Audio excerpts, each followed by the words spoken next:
नमस्कार मंडळी, सुवर्णास किचनमध्ये पुन्हा एकदा तुमचं सर्वांचं अगदी मनापासून स्वागत। आजच्या रेसिपीमध्ये आपण टेस्टी आणि झटपट होणारी शेवईची खीर कशी करायची ते बघणार आहोत। तर चला अधिक वेळ न लावता आपण रेसिपीला सुरुवात करू। सुरुवातीला काही ड्रायफ्रूट मी ते कट करून घेतलेले। आता शेगडीवरती एखादी कढई ठेवायची आहे। कढईमध्ये सुरुवातीला आपल्याला साजूक तूप घालायचे आहे। 2 ते 3 चमचे तूप टाकले मी। तूप हलकसं गरम झालं की यामध्ये कापलेले ड्रायफ्रूट टाकायचे।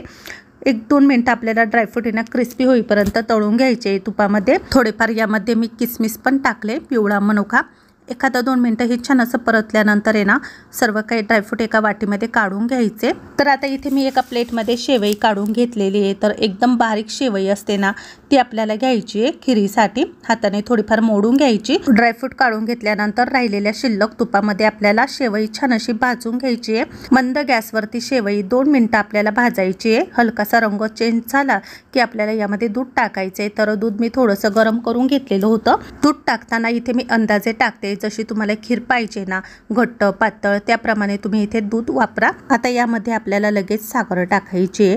तर इथे मी अंदाजे साखर टाकते, तुम्ही तुमच्या गोडीनुसार साखर वापरू शकता। यानंतर यामध्ये मी अर्धा चमचा वेलची पूड पण टाकते। शेवईची खीर आपल्याला 10 मिनिटं मंद आचेवरती छान शिजू द्यायची आहे। सर्वात शेवटी शिजत आल्यानंतर आपल्याला यामध्ये तळलेले ड्रायफ्रूट टाकायचे। तर मी ड्रायफ्रूट टाकल्यानंतर 5-1 मिनिटं शिजू देणार आहे। यामध्ये मी केशरच्या काड्याही टाकल्या 7-8, तर तुमच्याकडे असेल तर टाका, नाही टाकलं तरी पण चालेल। आता ही खीर आपली छान अशी मस्त झालेली आहे। तर तुम्ही बघू शकता खिरीचा थिकनेसपणा। आता शेगडी बंद करून टाकायची, आपली खीर झालेली आहे। एकदम झटपट आणि सोप्या पद्धतीमध्ये आज मी तुम्हाला शेवईची खीर कशी करायची ते दाखवलं। तर रेसिपी आवडली असेल तर रेसिपीला लाईक करा, शेअर करा। उद्याच्या नवीन रेसिपीसह लवकर भेटू, तोपर्यंत सर्वांना बाय बाय।